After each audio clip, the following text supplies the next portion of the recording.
এই সরকার এক অর্থে সাংবিধানিক সরকারও নয়, আবার বিপ্লবী সরকারও নয়। এজন্য সরকারের জনপ্রিয়তা থাকলেও প্রশাসনিক অসহযোগিতা দেখা যাচ্ছে বলে মন্তব্য করেছেন তথ্য ও যোগাযোগ প্রযুক্তি উপদেষ্টা নাহিদ ইসলাম। শুক্রবার সন্ধ্যায় তিনি এই কথা বলেন। তিনি জানান, বিএনপি সহ বিরোধী দলগুলো দীর্ঘদিন ধরে সংস্কারকে সামনে রেখে আন্দোলন করছিল। এই অভ্যর্থনও একটি ধারাবাহিকতার মধ্য দিয়েই হয়েছে।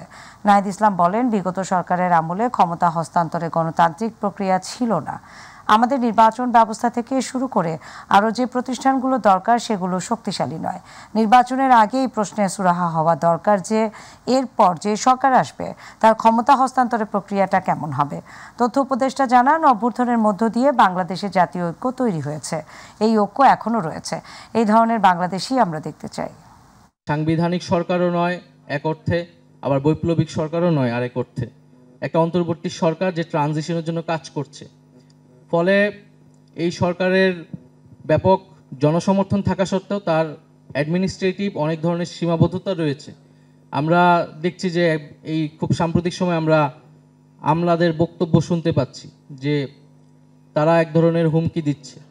তো এইটার একটা সাহস তারা তো পেয়েছে বিগত সময়গুলোতেই। যারা এরকম আন্দোলনের নামে চাকরিবিধি লঙ্ঘন করছে তাদের বিরুদ্ধে অবশ্যই ব্যবস্থা নেওয়া হবে।